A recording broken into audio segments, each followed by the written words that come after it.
News അവറിലേക്ക് വിശദമായി. Low floor AC ബസ്സുകൾ ദീർഘദൂര സർവീസ് നടത്താനുള്ള KSRTCയുടെ തീരുമാനത്തിൽ കൊച്ചി തിരുവനന്തപുരം കോർപ്പറേഷൻ മേയർമാരുടെ പ്രതിഷേധം. Kochi mayor Tony Chammany KSRTC സ്റ്റേഷനിൽ കുത്തിയിരിപ്പ് നടത്തി പ്രതിഷേധിച്ചപ്പോൾ തമ്പാനൂർ സ്റ്റാൻഡിൽ ബസ് തടഞ്ഞായിരുന്നു തിരുവനന്തപുരം മേയർ K. ചന്ദ്രയുടെ പ്രതിഷേധം. എന്നാൽ ഭീമമായ നഷ്ടം സഹിച്ച് സർവീസ് നടത്താനാകാത്തതുകൊണ്ടാണ് ദീർഘദൂര സർവീസ് തുടങ്ങിയതെന്ന് ഗതാഗത മന്ത്രി ആര്യാടൻ മുഹമ്മദ് പറഞ്ഞു. കേന്ദ്ര സർക്കാരിന്റെ JNNURM പദ്ധതി പ്രകാരം നഗരത്തിലോടാൻ ലഭിച്ച AC ലോ ഫ്ലോർ ബസ്സുകൾ ഉപയോഗിച്ച് KSRTC നഗരത്തിന് പുറത്തും സർവീസ് നടത്തുന്നതിനെതിരെയാണ് മേയർമാർ പ്രതിഷേധിച്ചത്. കൊച്ചി മേയർ ടോണി ചെമ്മണിയും കോർപ്പറേഷനിലെ ഭരണപക്ഷ കൌൺസിലർമാരും AC ലോ ഫ്ലോർ ബസ്സിന് മുമ്പിൽ കുത്തിയിരിപ്പ് നടത്തി. ഇതുമായി ബന്ധപ്പെട്ട് നിയമപരമായി നേരിടാൻ നിയമ നടപടികളുമായി മുന്നോട്ട് പോകാൻ ഞങ്ങൾ ചർച്ച ചെയ്ത് അക്കാര്യത്തിൽ ആലോചിക്കും. മേയറുടെ പ്രതിഷേധത്തിനു പിന്നാലെ DYFIയും എറണാകുളത്ത് നിന്ന് കോട്ടയത്തേക്ക് പുറപ്പെട്ട ബസ് തടഞ്ഞ് പ്രതിഷേധിച്ചു. തമ്പാനൂർ KSRTC സ്റ്റാൻഡിൽ നിന്ന് ഗുരുവായൂരിലേക്ക് പുറപ്പെടേണ്ട ബസ്സാണ് തിരുവനന്തപുരം മേയർ ചന്ദ്രികയുടെ നേതൃത്വത്തിൽ കൌൺസിലർമാർ തടഞ്ഞത്. V. ശിവൻകുട്ടി MLAയും മേയറും KSRTC ഉദ്യോഗസ്ഥരുമായി നടത്തിയ ചർച്ചയെ തുടർന്ന് ബസ് സർവീസ് റദ്ദാക്കി. എന്നാൽ JNNURM പദ്ധതി പ്രകാരം കേന്ദ്ര സബ്സിഡി കഴിച്ചുള്ള തുകയിൽ കോർപ്പറേഷനുകൾ വഹിക്കേണ്ട ചെലവ് കൂടി സംസ്ഥാന സർക്കാരാണ് വഹിക്കുന്നതെന്നും ഇത് അധിക ബാധ്യതയുണ്ടാക്കിയെന്നും ഗതാഗത മന്ത്രി ആര്യാടൻ മുഹമ്മദ് പറഞ്ഞു. ഞങ്ങൾ ലോ ഫ്ലോർ ബസ് മുഴുവൻ നിർത്താം, അവരാണ് ഏൽപ്പിക്കുക, അവർ നടത്തട്ടെ. എന്തെങ്കിലും വേണമെങ്കിൽ ചിലരെ സഹായം ഞങ്ങളെ വർക്ക്ഷോപ്പ് അങ്ങനത്തെ സൗകര്യമൊക്കെ ചെയ്തു കൊടുക്കാം. ഞങ്ങൾക്കൊന്നും വേണ്ട. അല്ലെങ്കിൽ അവർ തരാനുള്ള പണം തരണം. അതിന്റെ ബാധ്യത ഞങ്ങൾ ഏൽക്കുക, പുതിയ ബാധ്യത ഞങ്ങൾ ഉണ്ടാക്കുക. നിലവിലുള്ള സൗകര്യം ഈ ബസ് ഓടുന്നതിനൊക്കെ ഭീമമായ നഷ്ടം. Asianet news, Kochi. Kochi mayor Tony Chammany, Dijo Kappan, KSRTE general secretary Jose Jacob എന്നിവർ ചേരുന്നു. ഒപ്പം ആര്യാടൻ മുഹമ്മദിനെയും മാത്യു ടി തോമസിനെയും ടെലിഫോൺ ലൈനിലും പ്രതീക്ഷിക്കുന്നു. ടോണി ചെമ്മണി, നഗരത്തിൽ സ്വകാര്യ വാഹന തിരക്ക് നിയന്ത്രിക്കാൻ വേണ്ടി കേന്ദ്ര സർക്കാർ കൊണ്ടുവന്ന ഒരു പദ്ധതി, ഏതാണ്ട് 81 ലോ ഫ്ലോർ AC ബസ്സുകൾ ഇതിനകം തിരുവനന്തപുരം, കൊച്ചി നഗരങ്ങളിലായിട്ടുണ്ട്. ഈ ബസ് എവിടെ ഓടിക്കണം, എങ്ങനെ ഓടിക്കണം എന്നുള്ള തർക്കത്തെ ചൊല്ലി ഈ വിവാദങ്ങൾ ഉണ്ടാകുമ്പോൾ അത് എത്രമാത്രം ന്യായീകരിക്കാനാവുന്നതാണ്? AC ലോ ഫ്ലോർ ബസ്സുകൾ JNNURM പദ്ധതി പ്രകാരം ലഭിച്ചിട്ടുള്ളത് വളരെ വ്യക്തമായ ചില മാനദണ്ഡങ്ങളുടെ അടിസ്ഥാനത്തിലാണ്. കേന്ദ്ര ഗവൺമെൻറ് ഇന്ത്യയിലെ 65 നഗരങ്ങളിൽ നടപ്പിലാക്കുന്ന JNNURM പദ്ധതിയിൽ ഏറ്റവും ശ്രദ്ധേയമായ ഒരു കമ്പോണൻ്റാണ് നഗരയാത്രകൾ നഗരവാസികൾക്ക് സുഗമമാക്കാൻ ആവശ്യമായ നിലയിലുള്ള ലോ ഫ്ലോർ ബസ്സുകൾ. അപ്പോൾ ഞങ്ങൾ ആ കാര്യത്തിൽ സൂചിപ്പിക്കുന്നത്, ഇക്കാര്യത്തിൽ ഇന്ത്യ ഗവൺമെൻറ് ഈ പദ്ധതിയുടെ ഭാഗമായി പറഞ്ഞിട്ടുള്ള മാർഗനിർദ്ദേശങ്ങളുടെ അടിസ്ഥാനത്തിൽ വേണമെന്നുള്ളതാണ്. അത് വളരെ വ്യക്തമായി അക്കാര്യത്തിൽ നിഷ്കർഷിക്കുന്നത് നഗരവും നഗരത്തിലെ പ്രാന്തപ്രദേശങ്ങളും തമ്മിൽ നഗരവാസികൾക്ക് വരാൻ പോകാനും ഉള്ള സുഖകരമായ യാത്ര എന്നുള്ളതാണ് ഇതിൻ്റെ സങ്കല്പം. അതിന് വിരുദ്ധമായി ദീർഘദൂര റൂട്ടുകൾ നിശ്ചയിക്കുന്നത് അതിൻ്റെ ഗൈഡ് ലൈനിന് വിരുദ്ധമാണ്. അത് മാറ്റണമെന്ന് മാത്രമായ ന്യായമായ ആവശ്യമാണ് ഞങ്ങൾ മുന്നോട്ട് വെക്കുന്നത്. ടോണി ചെമ്മണി, അങ്ങനെയാണെങ്കിൽ അയൽ സംസ്ഥാനങ്ങൾ ആന്ധ്രയിലും തമിഴ്നാട്ടിലും അടക്കം ഇത് പ്രധാനപ്പെട്ട നഗരങ്ങളെ ബന്ധിപ്പിച്ചുകൊണ്ട് ഇതേപോലെ തന്നെ ജൻറോ പദ്ധതി പ്രകാരം ലഭിച്ചിട്ടുള്ള ലോ ഫ്ലോർ ബസ്സുകൾ സർവീസ് നടത്തുന്നു എന്ന് മനസ്സിലാക്കുന്നു. ഒന്ന്. രണ്ടാമത്, കൊച്ചിയിൽ തന്നെ അങ്കമാലി വരെ സർവീസ് നടത്തുന്നുണ്ട്. തിരുവനന്തപുരത്ത് ആറ്റിങ്ങലും കിളിമാനൂരും വരെ സർവീസ് നടത്തുന്നുണ്ട്. നഗരങ്ങൾക്ക് വേണ്ടി മാത്രമാണ് ഇത് നൽകിയതെന്ന് പറയുമ്പോൾ കോർപ്പറേഷൻ പരിധിയിൽ താങ്കൾ പറഞ്ഞ പോലെ പ്രാന്തപ്രദേശം എന്ന് പറയുന്നത് 40-45 കിലോമീറ്റർ വരെ ദൂരത്തിലേക്ക് സർവീസ് നടത്താവുന്ന ബസ്സുകൾക്ക് നഗരങ്ങളെ ബന്ധിപ്പിച്ചുകൊണ്ട്, നഗരങ്ങളെ തന്നെ ബന്ധിപ്പിച്ചുകൊണ്ട് സർവീസ് നടത്തുന്നതിൽ എന്ത് അപാകതയാണ് ചൂണ്ടിക്കാട്ടുന്നത്? ഓരോ നഗര പ്രാന്തപ്രദേശങ്ങൾ വളരെ വ്യക്തമായി പറഞ്ഞിട്ടുള്ളതാണ്. ഒന്ന്, കൊച്ചി നഗരവും അതിൻ്റെ അഗ്ലോമറേഷൻ ഏരിയ. ആ അഗ്ലോമറേഷൻ ഏരിയയിൽ വരുന്ന സമീപ മുനിസിപ്പാലിറ്റികളാണ്. അപ്പോൾ ഇത്തരം പ്രദേശങ്ങളിൽ മാത്രമാണ് ഇവിടെ അനുവദിക്കപ്പെട്ടിട്ടുള്ള അഗ്ലോമറേഷൻ ഏരിയയിലേക്ക് മാത്രമായിട്ടാണ് ഈ യാത്രാ സൗകര്യം ഏർപ്പെടുത്താൻ പാടുള്ളൂ. ആ നിലയിൽ 10 ലക്ഷം ജനസംഖ്യ വരുന്ന നഗരങ്ങളെയാണ് JNNURM പദ്ധതിയിൽ ഉൾപ്പെടുത്തിയിട്ടുള്ളത്. പക്ഷേ കൊച്ചി നഗരത്തിന് മാത്രമായി ഏകദേശം 6 ലക്ഷത്തോളം ജനസംഖ്യ മാത്രമാണുള്ളത്. 10 ലക്ഷമാകുന്നതിന് വേണ്ടി സമീപ മുനിസിപ്പൽ പ്രദേശങ്ങൾ കൂടി ചേർത്തുള്ള ഒരു അഗ്ലോമറേഷൻ ഏരിയയാണ് ഈ പദ്ധതിയിൽ നാം സമർപ്പിച്ചിട്ടുള്ളത്. ആ അഗ്ലോമറേഷൻ ഏരിയയിൽ വരുന്ന സ്ഥലങ്ങളിലേക്ക് മാത്രമാണ് ഇതിന് റൂട്ട് നിശ്ചയിക്കാവൂ എന്ന് വളരെ വ്യക്തമായ കാര്യത്തിൽ പറയുന്നുണ്ട്. ഞാൻ തിരിച്ചു വരാം. ശ്രീ ഡിജോ കാപ്പൻ, നഗരങ്ങളിൽ സ്വകാര്യ വാഹനങ്ങളുടെ പെരുപ്പം നിയന്ത്രിക്കുന്നതിന് വേണ്ടിയാണ് ലോ ഫ്ലോർ ബസ് കേന്ദ്ര സർക്കാർ വലിയ ചെലവ് വരുന്നെങ്കിൽ കൂടി സംസ്ഥാന സർക്കാരിന് ഏറെക്കുറെ പൂർണ്ണമായും സബ്സിഡിയോടുകൂടി നൽകുന്നത്. ഇതുകൊണ്ട് നഗരങ്ങളിൽ എത്രമാത്രം ഗതാഗത പെരുപ്പം അല്ലെങ്കിൽ വാഹനപ്പെരുപ്പം കുറഞ്ഞു, ഗതാഗത തിരക്ക് കുറഞ്ഞു എന്നുള്ളത് അവിടെ ഇരിക്കട്ടെ. പക്ഷെ നഗരങ്ങളിൽ മാത്രം ഈ സർവീസ് ഒതുക്കി നിർത്തിയാൽ മതി, ഇത് നഗരം വിട്ട് അല്ലെങ്കിൽ നഗരാതിർത്തി വിട്ട് പുറത്തേക്ക് പോകുന്നത് കൊണ്ട് ഇതിന്റെ ഉദ്ദേശ ലക്ഷ്യങ്ങൾ വഴിമാറും എന്ന ആശങ്കയ്ക്ക് അടിസ്ഥാനമുണ്ടോ? അല്ല, സ്വാഭാവികമായിട്ടും അങ്ങനെ ഒരു ആശങ്കയുണ്ട്. എന്താന്ന് വെച്ച് കഴിഞ്ഞാൽ ആർക്കാണ് കേന്ദ്ര ഗവൺമെന്റ് ഈ സൗജന്യം അനുവദിച്ചിരിക്കുന്നത് എന്ന് നമ്മൾ ആദ്യമേ ചിന്തിക്കണം. കേരളത്തിൽ സുനാമി ഉണ്ടായപ്പോൾ കടലിലെ തീരത്ത് താമസിച്ചുകൊണ്ടിരുന്നവരുടെ ഭവനം പോയപ്പോൾ ഭവനം പണിയാനായിട്ട് തദ്ദേശവാസികളും വിദേശവാസികളും കൊടുത്ത പണം ഹൈറേഞ്ചിലും ഇടുക്കിയിലുമൊക്കെ ചെലവഴിച്ചതുപോലെയാണ് ഈ ലോ ഫ്ലോർ ബസ്സുകൾ ഗ്രാമങ്ങളിലേക്ക് പറഞ്ഞു വിടുന്നത്. എന്താണ് ഇതിന്റെ ഒരു നോട്ടിഫിക്കേഷൻ? കേരള ഗവൺമെന്റ് തന്നെ 2009 നവംബർ 30 62/2009 ആയി ഇറക്കിയിരിക്കുന്ന സർക്കുലറിൽ പറയുന്നത് കോർപ്പറേഷനുകൾ അതിർത്തിയിൽ മാത്രം ഓടിക്കാൻ എന്ന് പറഞ്ഞിട്ട് എങ്ങനെ ഈ വാഹനങ്ങൾ കോർപ്പറേഷൻ വിട്ട് കോതമംഗലത്തേക്കും മൂവാറ്റുപുഴയിലേക്കും കൂത്താട്ടുകുളത്തേക്കും ഓടിച്ചു? നിയമനിർമ്മാണം നടത്തുന്നവർ അല്ലെങ്കിൽ ഉത്തരവിറക്കുന്നവർ തന്നെ അത് ലംഘിക്കുന്നത് എന്തായാലും ഭൂഷണമല്ല, ബഹുമാനപ്പെട്ട ടോണി ചെമ്മണി പറഞ്ഞതുപോലെ. അതുകൊണ്ട് എനിക്ക് തോന്നുന്നത് ഇത് വളരെ അടിയന്തരമായി ഗവൺമെന്റ് ഇത് പുനർപരിശോധിക്കണം. ഇന്ന് ബഹുമാനപ്പെട്ട ആര്യാടൻ മുഹമ്മദിന്റെ വെല്ലുവിളി ബഹുമാനപ്പെട്ട ടോണി ചെമ്മണി ഏറ്റെടുക്കണം എന്നാണ് എനിക്ക് പറയാനുള്ളത്. എന്താണെന്ന് വെച്ച് കഴിഞ്ഞാൽ മദ്രാസിലും കോയമ്പത്തൂരും ബാംഗ്ലൂരും ഒക്കെ അവിടുത്തെ കോർപ്പറേഷനുകൾ ഇത് നല്ല നിലയിൽ ഓടിക്കുന്നുണ്ട് എന്നുള്ളത് വളരെ സുദീർഘമായി ആ പ്രദേശത്ത് സഞ്ചരിച്ചിട്ടുള്ള ആളുകൾക്കറിയാം. നമുക്കറിയാം എറണാകുളത്ത് ഇടപെടുകയാണ്. ഈ ലോ ഫ്ലോർ ബസ്സുകൾ സംസ്ഥാനത്തേക്ക് നൽകുമ്പോൾ തന്നെ ഈ വിവാദം ഉയർന്നിരുന്നു. നഗരസഭകൾക്ക് ഇത് നടത്തിക്കൊണ്ടുപോകാൻ കഴിയില്ല എന്നാണ് അന്നൊരു വിലയിരുത്തൽ വന്നത്. അന്ന് വലിയ വിവാദങ്ങളുണ്ടായി. ഈ ലോ ഫ്ലോർ ബസ്സുകൾ KSRTC തന്നെ ഓപ്പറേറ്റ് ചെയ്യണം, KSRTC തന്നെ ഓടിക്കുമെങ്കിലും ഇതിന്റെ റൂട്ട് നിശ്ചയിക്കുന്നത് നഗരസഭയായിരിക്കണം. LDF തന്നെ ഭരിക്കുന്ന കൊച്ചി നഗരസഭയും അന്നത്തെ ഗതാഗത വകുപ്പും തമ്മിൽ വലിയ വിവാദങ്ങളൊക്കെ അതിലുണ്ടായി. ഞാൻ ചോദിച്ചത്, KSRTCയുടെ ഭാഗത്ത് നിന്ന് ചിന്തിക്കുമ്പോൾ നഗരസഭയോ സംസ്ഥാന സർക്കാരോ വേണ്ട വിധത്തിലുള്ള പിന്തുണ ഇതിന് നൽകാതെ ഇപ്പോൾ തന്നെ ഏതാണ്ട് 50 കോടിയോളം പ്രതിമാസം നഷ്ടത്തിലോടുന്ന KSRTCക്ക് ലോ ഫ്ലോർ ബസ് ഒരു അധിക ബാധ്യതയാവുകയാണെങ്കിൽ അതിന് KSRTCയുടെ ലാഭം കണ്ടെത്താൻ മാർഗങ്ങളിൽ ഒന്നായി ലോ ഫ്ലോർ ബസിനെ അവർ ഉപയോഗിക്കാൻ തീരുമാനിച്ചിരിക്കുന്നു. അത് തന്നെയാണ് ഇവിടുത്തെ പ്രധാന പോയിന്റ്. അതായത് ബഹുമാനപ്പെട്ട മന്ത്രി പറഞ്ഞു ഇത് വലിയ നഷ്ടത്തിലാണെന്ന്. നഷ്ടം വരുമല്ലോ. എറണാകുളത്ത് 142 വാഹനങ്ങളിൽ 54 വാഹനമേ മുഴുവൻ ദിവസവും ഓടിയിട്ടുള്ളൂ എന്ന് വിവരാവകാശ പ്രകാരം ഞങ്ങൾക്ക് ലഭിച്ച രേഖകൾ വ്യക്തമാക്കുന്നു. അതുപോലെ തന്നെ 37 വോൾവോ വാഹനങ്ങളിൽ മുഴുവൻ ദിവസവും ഓടിയത് 22 എണ്ണം. അതായത് 1 കോടി രൂപ മുതൽ മുടക്കുള്ള 15 വാഹനങ്ങൾ ഓരോ ദിവസവും ഓടാതെ കിടന്നാൽ ഏത് കോർപ്പറേഷൻ നഷ്ടം വരാതിരിക്കും? ഇത് കേന്ദ്ര ഗവൺമെന്റ് 50% സബ്സിഡി കൊടുത്തതുകൊണ്ട് കേരളത്തിലെ മെട്രോപൊളിറ്റൻ സിറ്റികളിലെ യാത്രക്കാരെ യാത്ര ചെയ്യിക്കാൻ കൊണ്ടുപോകുന്ന വാഹനം KSRTCക്ക് അധിക വരുമാനം ഉണ്ടാക്കി കൊടുക്കാൻ വേണ്ടിയിട്ടാണ് ഇതിന്റെ നയരൂപീകരണം മുതൽ തുടങ്ങിയത്. ഞാൻ ആരെയും കുറ്റപ്പെടുത്തുന്നില്ല.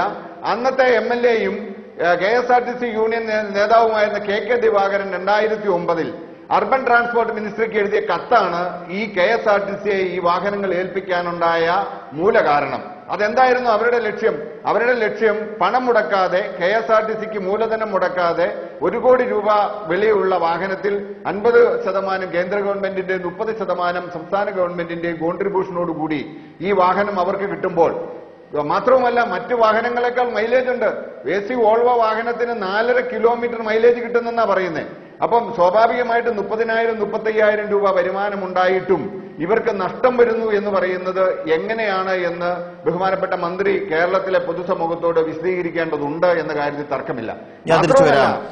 ജോസ് ജേക്കബ്, KSRTC അന്ന് ഈ വാഹനങ്ങൾ ഏറ്റെടുക്കുമ്പോൾ KSRTCക്ക് ഇതിനുണ്ടാകുന്ന ബാധ്യത ജീവനക്കാരെ നിയോഗിക്കുക, ഇതില് ഡീസൽ ഓയിലും അതുപോലുള്ള ഇതിന്റെ ഇന്ധന ചെലവ്, സ്പെയർ പാർട്സ്, ഇതിന്റെ സർവീസ്, ഇത്തരം കാര്യങ്ങളാണ്.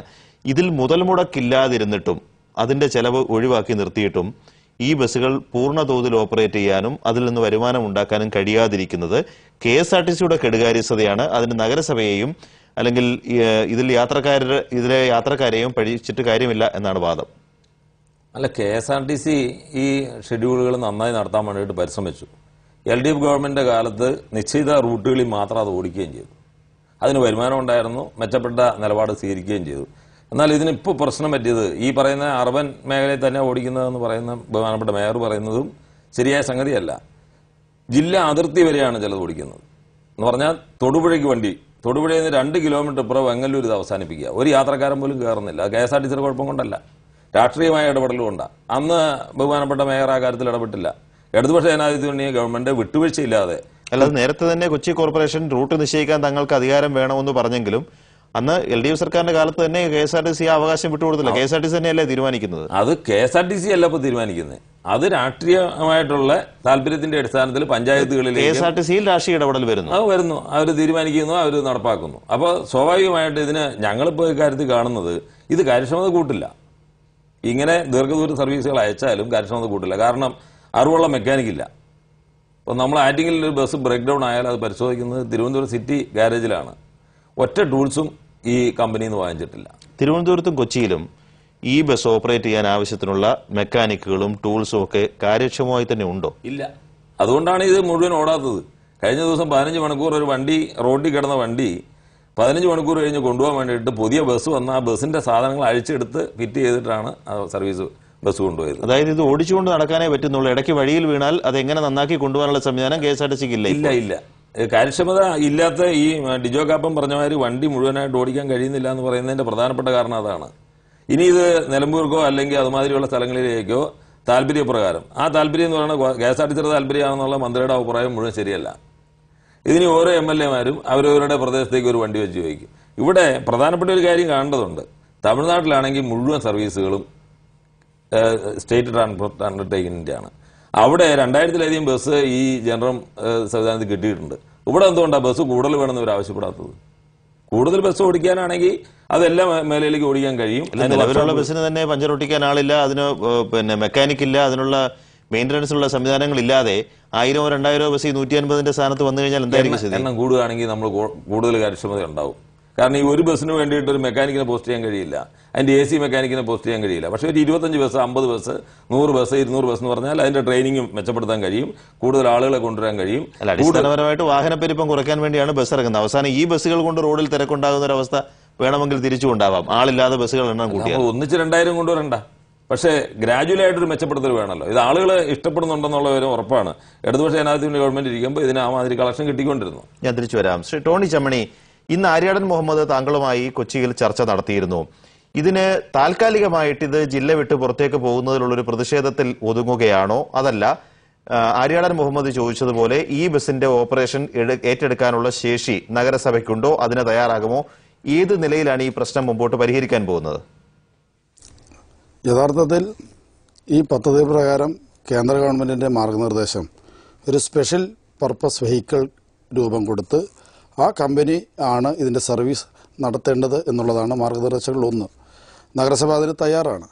2009 തന്നെ കൗൺസിൽ എടുത്തൊരു തീരുമാനം അത്തരത്തിലൊരു സ്പെഷ്യൽ പർപ്പസ് വെഹിക്കിൾ രൂപീകരിക്കാൻ അനുമതി ആവശ്യപ്പെട്ടു.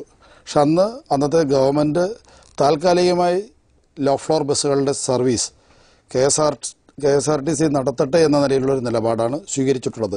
ഞാനിപ്പോഴും പറയുന്നു, ഇന്ന് കേരളത്തിൽ മാലിന്യ സംസ്കരണത്തിന് വേണ്ടി ഗവൺമെന്റ് ഒരു പുതിയ SPVക്ക് രൂപം കൊടുക്കാൻ ആഗ്രഹിക്കുന്നു.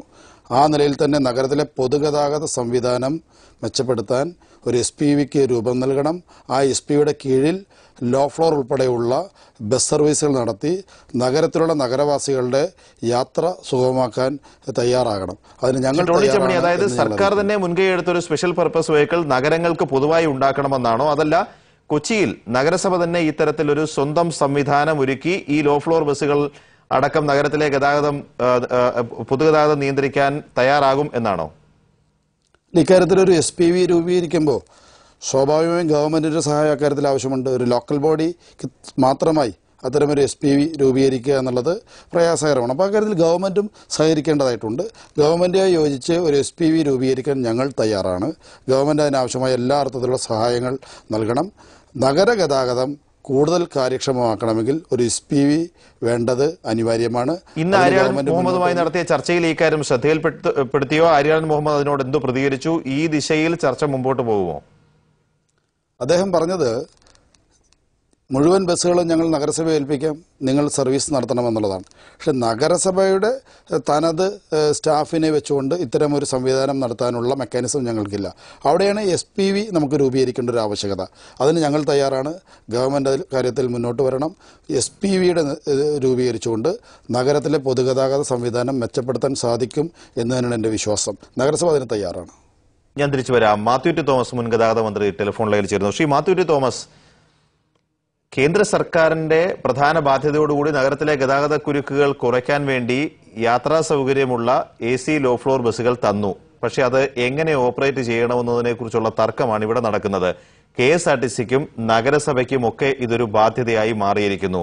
ഏറ്റവും അവസാനം കൊച്ചി മേയർ പറഞ്ഞു നിർത്തിയത് ഇതൊരു സ്പെഷ്യൽ പർപ്പസ് വെഹിക്കിൾ ഉണ്ടാക്കി നഗരത്തിലെ പൊതുഗതാഗതത്തിന് പ്രത്യേകിച്ച് ഈ ലോ ഫ്ലോർ ബസ്സുകളുടെ ഓപ്പറേഷന് വേണ്ടി അത് അനിവാര്യമാണ് എന്നുള്ളതാണ്. ഇവിടെയുള്ള പ്രശ്നം ജനറൽ ബസ്സുകൾ ആവിഷ്കരിച്ച് പദ്ധതി, കേന്ദ്ര ഗവൺമെന്റ് പദ്ധതി എന്തുദ്ദേശത്തോടു കൂടിയാണ് എന്നുള്ളത് ഇവിടെ വിസ്മരിക്കപ്പെട്ടു. നഗരങ്ങളിൽ വാഹനങ്ങളിൽ നിന്നുള്ള നിർഗമിക്കുന്ന വിഷവാതകം, അന്തരീക്ഷം മലിനീകരണം അടക്കമുള്ള പ്രശ്നങ്ങൾ പരിഹരിക്കാൻ, നഗരങ്ങളിലെ ഗതാഗത കുരുക്ക് ഒഴിവാക്കാനൊക്കെയുള്ള ഒരു പദ്ധതിയാണ്. അതായത് KSRTCയുടെ ഓർഡിനറി ബസ്സിൽ യാത്ര ചെയ്തുകൊണ്ടിരിക്കുന്ന ആളുകളെ മുഴുവൻ AC ബസ്സിലേക്ക് മാറ്റി യാത്ര ചെയ്യിക്കുക എന്നുള്ളതല്ല. അവിടെ വരുന്ന സ്പെഷ്യൽ കൺവെയൻസ് വെഹിക്കിൾ, അതായത് കാറുകളിൽ യാത്ര ചെയ്യുന്ന ആളുകൾക്ക് എപ്പോഴും ആശ്രയിക്കാൻ കഴിയുന്ന ഒരു നെറ്റ്വർക്ക് ലക്ഷറി ബസ്സുകൾ എപ്പോഴും ഉണ്ടായിരിക്കാത്തക്കോണം, ഏത് സമയത്ത് ഉണ്ടായിരിക്കത്തക്കോണാണ് 150, 100 ഒക്കെ എന്ന കണക്കിൽ സിറ്റിയിൽ ഉപയോഗിക്കുന്ന ബസ്സുകൾ ഇറക്കിയത്. അപ്പോൾ നഗരങ്ങളിൽ നിന്ന് കാറുകൾ അപ്രത്യക്ഷമാവണം, പ്രധാന നിരത്തുകളിൽ നിന്ന് ഗതാഗത കുരുക്ക് ഒഴിവാകണം, ഒത്തിരി വാഹനങ്ങളിൽ നിന്ന് പുറത്തേക്ക് വരുന്ന വാതകമുണ്ടാക്കുന്ന മലിനീകരണം ഒഴിവാകണം തുടങ്ങിയുള്ള ലക്ഷ്യങ്ങൾ അതിന് ഈ ലക്ഷ്യങ്ങൾ തുടക്കത്തിൽ വിസ്മരിക്കപ്പെട്ടു. അതിന് പ്രധാന കാരണം ഞാൻ ഗതാഗത മന്ത്രിയായിരിക്കുമ്പോഴാണ് ഈ പദ്ധതി വരുന്നത്. പക്ഷെ നടപ്പിലാകുന്നത് എനിക്ക് ശേഷം ജോസ് തെറ്റിൽ വരും. പക്ഷെ ഞാൻ ഇരിക്കുന്ന സമയത്ത് തന്നെ ചർച്ചകൾ നടന്നിരുന്നു. എന്റെ ഓർമ്മ 50% കേന്ദ്ര ഗവൺമെന്റും 30% സംസ്ഥാന ഗവൺമെന്റും ബാക്കി 20% നമ്മുടെ കോർപ്പറേഷനുകളും വഹിക്കേണ്ടതായിരുന്നു. പക്ഷെ അന്ന് തന്നെ ആ 20% വഹിക്കുവാൻ തയ്യാറല്ല എന്ന് തിരുവനന്തപുരം, കൊച്ചി കോർപ്പറേഷനുകൾ അറിയിച്ചതുകൊണ്ട് ആ തുക അന്ന് മുടക്കിയത് KSRTC ആണ്. എന്ന് മാത്രമല്ല, അന്ന് തദ്ദേശ സ്വയംഭരണ വകുപ്പും ഗതാഗത വകുപ്പും ഈ കോർപ്പറേഷനിലെ അധികാരികളും ഒരുമിച്ച് ചർച്ച ചെയ്യുമ്പോൾ കോർപ്പറേഷനുകൾക്ക് ഈ ബസ്സുകൾ ഓപ്പറേറ്റ് ചെയ്യാനുള്ള സംവിധാനങ്ങളില്ല, അതിനുള്ള എക്സ്പെർട്ടൈസ് ഇല്ല, അതിനുള്ള സംവിധാനങ്ങളില്ല. അതുകൊണ്ട് ഈ കാര്യത്തിൽ പരിചയമുള്ള KSRTC തന്നെ ഈ വാഹനങ്ങൾ ഓടിക്കേണ്ടത് ഗവൺമെന്റ് അടിച്ചേൽപ്പിച്ചതായി ഒന്നുമില്ല. തദ്ദേശ സ്വയംഭരണ സ്ഥാപന പ്രതിനിധികളും കോർപ്പറേഷന്റെ പ്രതിനിധികളും എല്ലാവരും കൂടി അന്നത്തെ തദ്ദേശ സ്വയംഭരണ വകുപ്പ് മന്ത്രി ബഹുമാനായ പാലോളി മുഹമ്മദ് കുട്ടിയുടെ മുറിയിൽ ഞാനും കൂടി പങ്കെടുത്ത യോഗത്തിലുണ്ടായ ധാരണയാണ് KSRTC ഓപ്പറേറ്റ്. KSRTCക്ക് ഇത് ഒരുപക്ഷെ ബാധ്യതയാകുമെന്ന് അറിഞ്ഞുകൊണ്ട് തന്നെ എന്നാൽ പോലും നഗരങ്ങളിൽ കൂടുതൽ ബസ്സുകൾ ഇറങ്ങട്ടെ എന്ന ഒരു ധാരണയിലാണ് ആ ബസ്സുകൾ ഓപ്പറേറ്റ്. അപ്പോ ശ്രീ മാത്യു ടി തോമസ്, നഗരാതിർത്തി കടന്ന് നഗരത്തിന്റെ ഹൃദയഭാഗത്തേക്ക് വരുന്ന ഒരാൾക്ക് ഏത് സ്ഥലത്തും 4-5 മിനിറ്റിനുള്ളിൽ ഒരു AC ലോ ഫ്ലോർ ബസിന്റെ സേവനം ലഭിക്കും. അങ്ങനെ നേരത്തെ താങ്കൾ സൂചിപ്പിച്ചതുപോലെ ഇതൊരു ചെയിൻ നെറ്റ്വർക്ക് ആക്കിയിട്ട് നഗരത്തിൽ സ്വകാര്യ വാഹനങ്ങളുടെ എണ്ണം കുറയ്ക്കണമെന്ന് ഉദ്ദേശിച്ചു. പക്ഷേ ലോ ഫ്ലോർ ബസ്സുകൾ ഇറങ്ങിയതോടുകൂടി സ്വകാര്യ വാഹനങ്ങളുടെ എണ്ണം കുറഞ്ഞതുമില്ല. ലോ ഫ്ലോർ ബസ്സുകൾ തന്നെ KSRTC ordinary, city service, fast, super fast ബസ്സുകളുടെ മുമ്പിലും പുറകിലുമായി ഓടുന്നു. ഇതിന്റെ ഉദ്ദേശ ലക്ഷ്യങ്ങൾ സാധിച്ചതുമില്ല. KSRTCക്കും നഗരസഭയ്ക്കും ഇത് ബാധ്യതയായി മാറുകയും ചെയ്തു. അതെ, അത് തന്നെയാണ് ഞാൻ പറഞ്ഞു വരുന്നത്. ഏത് ഉദ്ദേശത്തോടു കൂടിയാണ് ഈ പദ്ധതി കൊണ്ടുവന്നത്, ആ പദ്ധതിയുടെ ഉദ്ദേശത്തിൽ നിന്ന് വ്യതിചലിച്ചു പോയി. തുടക്കത്തിൽ തന്നെ അതിൽ പ്രധാന ഉത്തരവാദിത്വം അന്നത്തെ 2 നഗരസഭകൾക്കുമുണ്ട്. ഇത് ഏറ്റെടുക്കുവാൻ അവർ തയ്യാറായില്ല. ഇതിന് വേണ്ടി വരുന്ന 20% ഇതിന്റെ വിലയിൽ, ബസ്സുകളുടെ വിലയിൽ 20% കൊടുക്കുവാൻ 2 നഗരസഭകളും തയ്യാറായില്ല. അന്ന് ആ ബസ്സുകൾ ഈ 80% അല്ലെങ്കിൽ 50% കേന്ദ്ര ഗവൺമെന്റ്, ബാക്കി 30% ആ സ്കീം നഷ്ടപ്പെട്ടു പോകരുത് എന്ന ഒരു പൊതു ലക്ഷ്യത്തോടു കൂടിയാണ് KSRTC. അതോടൊപ്പം തന്നെ അന്ന് നഗരസഭകൾ ആവശ്യപ്പെട്ടത് ഇതേപോലെ ചെയിൻ നെറ്റ്വർക്ക് ആക്കിയിട്ട് നഗരത്തിലെ ജനങ്ങൾക്ക് സൗകര്യം ഉണ്ടാക്കണമെന്നുള്ളതിലുപരിയായിട്ട് നഗരസഭയിലെ ജീവനക്കാർക്കും കൗൺസിലർമാർക്കും അതിൽ ഫ്രീ പാസ് അനുവദിക്കണം. അതോടൊപ്പം തന്നെ നഗരത്തിന്റെ പരിധിയിൽ എവിടെയൊക്കെ ഈ ബസ് പോകണമെന്ന് തീരുമാനിക്കാനുള്ള അവകാശം, റൂട്ട് നിശ്ചയിക്കാനുള്ള അവകാശം നഗരസഭയ്ക്ക് വേണം. ഇത്തരം വാദങ്ങൾ മാത്രമാണ് അന്ന് ഉയർന്നത്. ശാസ്ത്രീയമായിട്ട് ഇത് എങ്ങനെ നടത്തിക്കൊണ്ടു പോകാമെന്നുള്ള നിർദ്ദേശം ഉയർന്നുമില്ല, അതൊന്ന് ഉണ്ടായുമില്ല.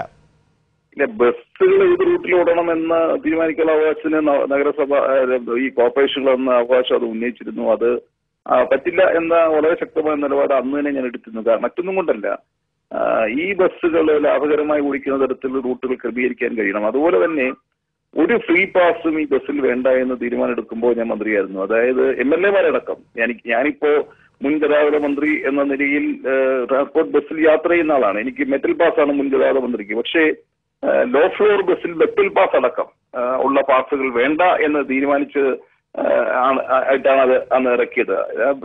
ഫ്രീ പാസുകളുടെ എണ്ണം ഓരോ തലത്തിൽ വർദ്ധിച്ചു വരുന്നത് നല്ലതല്ല. അതുകൊണ്ട് ഇതിന്റെ ഉത്തരവാദിത്വങ്ങൾ നടത്തിപ്പിനെ സംബന്ധിച്ച്, ചെലവിനെ സംബന്ധിച്ച്, ഇറക്കുമ്പോഴത്തെ മൂലധന ചെലവിനെ സംബന്ധിച്ചൊന്നും ഒരു ഉത്തരവാദിത്വം ഏറ്റെടുക്കാതെ ഞങ്ങൾ പറയുന്നിടത്തൂടെ ബസ് ഓടിക്കണമെന്ന നഗരസഭ അന്ന് വെച്ച ആവശ്യം ഗവൺമെന്റ് സ്വീകരിച്ചിരുന്നില്ല. പക്ഷേ ഞാൻ മുമ്പേ പറഞ്ഞതുപോലെ കേന്ദ്ര ഗവൺമെന്റ് ഈ പദ്ധതിയിലൂടെ ഉദ്ദേശിച്ച കാര്യങ്ങൾ നാം വളരെ വ്യതിചലിച്ചു പോയി. KSRTCയുടെ ഓർഡിനറി ഫാസ്റ്റ് പാസഞ്ചർ ബസ്സുകളിൽ യാത്ര ചെയ്യുന്ന കുറെ ആളുകൾ ജനറൽ ബസ്സിലൂടെ കയറുന്നു, കാറുകളെല്ലാം അതിൽ തന്നെ ഓടുന്നു.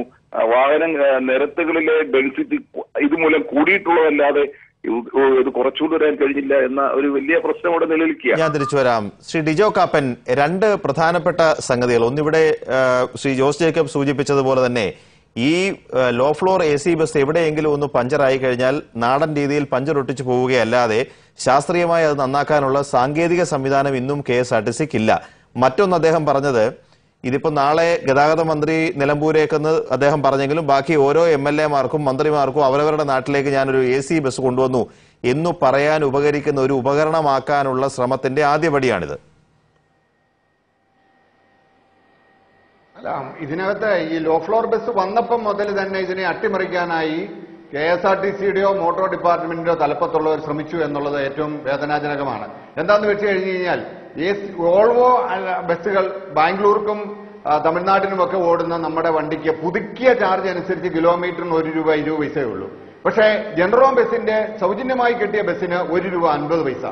അതുപോലെ തന്നെ ജനറൽ ബസിന്റെ പച്ച കളറുള്ള വാഹനത്തിന് 72 പൈസ. അന്ന് നമ്മുടെ ഇവിടുത്തെ കിലോമീറ്റർ നിരക്ക് ഓർഡിനറി ബസ്സിന് 55 പൈസയാണ്. ഈ പച്ച ബസ്സും 55 പൈസയ്ക്ക് ഓടേണ്ടതാണ്. പക്ഷേ അപ്പൊ ഉണ്ടായത് എന്താണ്? അതിന്റെ 5 രൂപ പോയിന്റ് കഴിഞ്ഞാൽ പിന്നെ 7 രൂപ 9 രൂപ. അപ്പൊ യാത്രക്കാർ പൂർണ്ണമായും ഈ പച്ച ബസ്സുകളെ ഒഴിവാക്കുകയും ഇതിന് നഷ്ടം വരികയും ചെയ്തു. എന്നാൽ അന്ന് മുതൽ തന്നെ ആവശ്യം ഉന്നയിച്ചു, തമിഴ്നാട്ടിലെ പോലെ തന്നെ സിറ്റികളിൽ 3, 4, 5, 6 രൂപയുടെ ടിക്കറ്റ് ഏർപ്പെടുത്തിയാൽ ഈ ബസ്സുകൾ ലാഭകരമാക്കാം. എന്നിട്ട് ഇന്നിപ്പം മന്ത്രി പറയുന്നു ഞങ്ങൾക്ക് ബാധ്യതയുണ്ടെന്ന്. പക്ഷെ 2009 ചാർജ് നിശ്ചയിച്ചപ്പോൾ മുതൽ ഈ ബസ്സിനെ അട്ടിമറിക്കാനുള്ള ശ്രമം നടന്നു എന്നുള്ളത് വ്യാപകമായ പരാതി ഉണ്ടായിരുന്നു. ഇനിയാണെങ്കിൽ പോലും നമുക്കറിയാം, വൈറ്റില ഹബ്ബിൽ ഇടപ്പള്ളിയിലും കൂടി ഇന്ന് 1.5 ലക്ഷം യാത്രക്കാരെ ദൈനംദിനം കയറിയിറങ്ങുന്നുണ്ട്. അവരുടേതല്ലാത്ത കുറ്റം കൊണ്ട് ടൗണിലേക്ക് വരേണ്ട യാത്രക്കാരെ വൈറ്റില ഹബ്ബിലും ഇടപ്പള്ളിയിലും ഇറക്കി വിടുക. പിന്നെ 2 കിലോമീറ്റർ 3 കിലോമീറ്റർ യാത്ര ചെയ്യാൻ എല്ലാവരും 6 രൂപ വെച്ച് കൊടുക്കുക.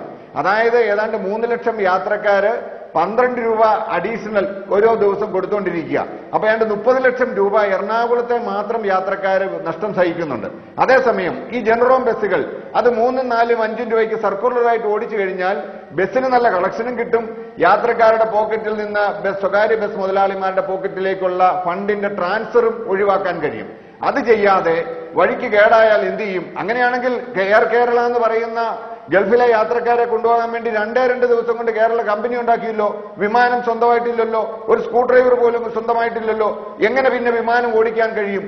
അപ്പം കേരള ഗവൺമെന്റ് തീരുമാനിച്ചാൽ ഇതൊക്കെ ചെയ്യാൻ കഴിയും. കൊച്ചിൻ കോർപ്പറേഷനും തിരുവനന്തപുരം കോർപ്പറേഷനും വേണ്ട സപ്പോർട്ട് കേരള ഗവൺമെന്റ് കൊടുത്താൽ ഉറപ്പായിട്ടും കുറഞ്ഞ ചെലവിൽ കേരളത്തിലെ യാത്രക്കാരെ അതാത് സ്ഥലങ്ങളിൽ എത്തിക്കാൻ കഴിയും എന്ന കാര്യത്തിൽ എനിക്ക് ആത്മവിശ്വാസമുണ്ട്. ഞാൻ തിരിച്ചു വരാം. ജോസ് KSRTCയുടെ കാര്യക്ഷമത ഈ ബസ് ഓപ്പറേറ്റ് ചെയ്യുന്ന കാര്യത്തിൽ മാത്രമല്ല, പുറം രാജ്യങ്ങളിലൊക്കെ ഇതേപോലത്തെ AC ലോ ഫ്ലോർ ബസ്സുകൾ പ്രീപെയ്ഡ് ടിക്കറ്റുകളുണ്ട്. ഒരു ദിവസം 10 കിലോമീറ്റർ അല്ലെങ്കിൽ 5 കിലോമീറ്റർ ദൂരം യാത്ര ചെയ്യുന്നവർക്ക് പ്രതിമാസ തുക അടച്ചിട്ട് മുൻകൂർ ടിക്കറ്റ് എടുക്കാം. കിലോമീറ്റർ അനുസരിച്ചിട്ട് അവരുടെ ടിക്കറ്റ് നിരക്ക് ഈടാക്കുകയൊക്കെ ചെയ്യും. അതിനൊക്കെയുള്ള സാങ്കേതിക സംവിധാനങ്ങൾ ഈ പുതിയ കാലത്ത് അത്രയൊന്നും അധികമല്ല. പക്ഷെ അത്തരം ഒരു മാറ്റത്തിലേക്കൊന്നും പോകാതെ കൂട്ടത്തിലുള്ള ബസിന്റെ കൂട്ടത്തിൽ കുറച്ച് AC ലോ ഫ്ലോർ ബസ്സുകൾ ഓടിക്കാൻ ഡ്രൈവർക്കും ട്രെയിനിങ് കൊടുത്തതിനപ്പുറത്തേക്കുള്ള ഒരു ശ്രമങ്ങളും KSRTCയുടെ ഭാഗത്തുനിന്ന് ഉണ്ടായിട്ടില്ല. ഇല്ല, തീർച്ചയായിട്ടും ഉണ്ടായിട്ടില്ല. അതിനു വേണ്ടിയിട്ട് നമ്മൾ പരിശ്രമിക്കുന്നില്ല. KSRTCയിലെ മാനേജ്മെന്റ് ഒരു മാനേജ്മെന്റ് സെറ്റപ്പിലേക്ക് ഈ കാര്യങ്ങൾ കൊണ്ടുവരണം എന്നുള്ള അഭിപ്രായമാണ് യൂണിയനുകൾക്കുള്ളത്. അതിനെപ്പറ്റി ഒരു തർക്കവുമില്ല. ഇവിടെ ഈ ഡിജോ കാപ്പൻ പറയുന്ന ചില വിഷയങ്ങൾ നമ്മൾ പൊതുസമൂഹത്തോട് ചേർത്ത് വെച്ച് ആലോചിക്കേണ്ടതുണ്ട്. ഒന്ന്, ഡീസൽ ചെലവ് ഇതിന് കുറവാണെന്ന് അദ്ദേഹം പറഞ്ഞത്. അതല്ല, ഇവിടെ നമ്മുടെ കയ്യിൽ കണക്കിരിക്കുക 3.40 അതിന്റെ ഡീസൽ ചെലവിന്റെ കാര്യം. ഡീസൽ ചെലവ് മറ്റു ബസ്സുകളെ വെച്ച് നോക്കിയാൽ വളരെ അധികം കൂടുതലാണ്. പിന്നെ എറണാകുളം ജില്ലയിൽ വൈറ്റില ഹബ്ബിൽ നിന്ന് എന്തിനാണ് സർവീസ് ഓപ്പറേറ്റ് ചെയ്യുന്നതെന്ന് നമ്മൾ മനസ്സിലാക്കണം. ഒരു വണ്ടി തോപ്പുംപടിയിൽ നിന്ന് KSRTC ബസ് സ്റ്റാൻഡിൽ ഇറങ്ങി വെളിയിലിറങ്ങി ആലുവ കടന്നു പോകണമെങ്കിൽ എത്ര സമയമെടുക്കും? ഡിജോ കാപ്പനൊക്കെ യാത്ര ചെയ്യുന്ന ആളുകളാണ്. ഇവിടെ വൈറ്റിലയിൽ നിന്ന് KSRTC ബസ് സ്റ്റാൻഡിലേക്ക് ഒരു ബസ് എത്താൻ വേണ്ടിയിട്ട് തന്നെ 1 മണിക്കൂർ വരെ എടുക്കുന്ന സമയമുണ്ട്. ആ റോഡിന്റെ സ്ഥിതിയും അവിടുത്തെ ബ്ലോക്ക് തീർക്കാനും വേണ്ടിയിട്ട് ഇവിടെ എന്ത് നിലപാടാണ് സ്വീകരിച്ചിട്ടുള്ളത്? ഒരു സമീപനം സ്വീകരിക്കുന്നില്ല. KSRTC നമ്മളിപ്പോൾ ഗൾഫിലെയോ അല്ലെങ്കിൽ ബാംഗ്ലൂരിലെയോ സ്ഥിതി പറഞ്ഞിട്ട് ഒരു കാര്യമില്ല. നമ്മുടെ റോഡുകൾ ഇപ്പോൾ ആര്യാടൻ തന്നെ കഴിഞ്ഞ ദിവസം പറഞ്ഞത് 70 മീറ്ററെങ്കിലും വേണം. ആവശ്യത്തിലധികം വണ്ടി വന്ന റോഡിൽ വേണം. വണ്ടി സൗകര്യം ഉണ്ടായെങ്കിൽ പോലും കാറിൽ പോകുന്നവർ കുറെ കൂടുതലിട്ടുണ്ട്. ഒരു മധ്യവർഗ്ഗം ഇവിടെ ഉണ്ടായിട്ടുണ്ട്. അവരെല്ലാം പെട്ടെന്ന് കാർ ഉപേക്ഷിച്ച് ഈ വണ്ടി കയറും എന്നുള്ള അഭിപ്രായമൊന്നും ആർക്കുമില്ല. അതിപ്പോൾ നമ്മൾ കാണുന്നുമില്ല. അപ്പോൾ ഇവിടെ ഗവൺമെന്റ് സഹായിക്കണം എന്നുള്ള വാദം അതിനകത്തൊരു കുറച്ച് ശരിയുണ്ട്. ഇപ്പോൾ കാപ്പനാണെങ്കിലും പറയുന്നത് അത് തന്നെയാണ്. ബഹുമാനപ്പെട്ട മേയർ പറഞ്ഞതാ. ഒരു സംശയം കൂടി ഞാൻ ചോദിക്കട്ടെ. ഇതിപ്പം നഗരാതിർത്തി വിട്ടുകൊണ്ട് ഇത് മുമ്പ് പ്രധാന നഗരങ്ങളെ കേന്ദ്രീകരിച്ച് സർവീസ് നടത്തുന്നതിനെ താങ്കളടക്കമുള്ളവർ എതിർക്കുന്നത് ഇത് ഉദ്ദേശ ലക്ഷ്യങ്ങളിൽ നിന്ന് പോകുമെന്നുള്ള സാങ്കേതിക കാരണങ്ങൾ കൊണ്ടാണോ, ജീവനക്കാർക്ക് ഈ കാര്യത്തിൽ അസൗകര്യമുള്ളത് കൊണ്ടാണോ, ഇത് കോർപ്പറേഷനെ കൂടുതൽ നഷ്ടത്തിലാക്കുമെന്നുള്ള ആശങ്ക കൊണ്ടാണോ? അല്ല, ഞങ്ങൾ അതിനെ അങ്ങനെ തുറന്നു തീർക്കുന്നില്ല. യഥാർത്ഥത്തിൽ ടൗൺ ടു ടൗൺ ഇപ്പൊ എറണാകുളം എന്നുള്ള ബസ് തൃശ്ശൂർക്ക് AC ബസ് പോയാൽ കളക്ഷൻ കൂടുതൽ കിട്ടുമെന്ന് തന്നെ ഞങ്ങളുടെ അഭിപ്രായം. പക്ഷെ അത് നിലമ്പൂരിലേക്ക് പോകുമ്പോൾ അല്ലെങ്കിൽ വേറെ ഏതെങ്കിലും ഒരു കുഗ്രാമത്തിലേക്ക് ബോർഡ് വെച്ച് ആളുകളെല്ലാം ഉപദ്രവിക്കാൻ വേണ്ടിയിട്ട് പോകുന്നതുകൊണ്ട് ഒരു പ്രയോജനം കിട്ടാം. അതായത് രാഷ്ട്രീയ സമ്മർദ്ദത്തിന് ശ്രമിക്കാതെ ഇത് വാണിജ്യപരമായിട്ട് എങ്ങനെ നല്ല കളക്ഷൻ കിട്ടുമോ അങ്ങനെ മാത്രം പോകാം. യഥാർത്ഥത്തിലുള്ള യൂട്ടിലൈസേഷൻ ഈ വാഹനത്തിന്റെ കൊണ്ടുവന്നാൽ ഇതിന് കളക്ഷൻ കൂടുതൽ കിട്ടും. ഡിജോ കാപ്പൻ തൊടുപുഴയിൽ നിന്ന് എറണാകുളത്തിന് യാത്ര ചെയ്യുന്ന ആളാ. മടക്കത്താനത്ത് വന്ന് തിരിച്ചു പോകുന്ന ബസ്സിന് പോയാൽ അത് 2 കിലോമീറ്റർ അപ്പുറം തൊടുപുഴ വന്നെന്ന് വിചാരിച്ചുകൊണ്ട് വലിയ തുക, അല്ല ചെറിയ തുകയല്ല, വലിയ തുക ലാഭം കിട്ടുകയുള്ളൂ. നമ്മുടെ എറണാകുളത്തേക്ക് ലോ ഫ്ലോർ ബസ്സുകൾ പരാജയപ്പെട്ടതിന്റെ ഒരു പ്രധാന കാരണം ഇവിടെ പറഞ്ഞ ഇതിന് നിശ്ചയിച്ച നിരക്കാണ്. ഒരു സാധാരണക്കാരന് ഒന്നാമത് ഫെയർ ചാർജ്, ഇപ്പൊ തിരുവനന്തപുരം എറണാകുളം സർവീസിന് ആദ്യത്തേത് കൊല്ലമാണ് ഫെയർ ചാർജ് എന്ന് മനസ്സിലാക്കുന്നു. കുറഞ്ഞ നിരക്ക് വലിയ തുകയായി നിൽക്കുമ്പോൾ എങ്ങനെ സാധാരണക്കാരന് ഈ ബസ്സിനെ യാത്രയ്ക്ക് വേണ്ടിയിട്ട് ആശ്രയിക്കും?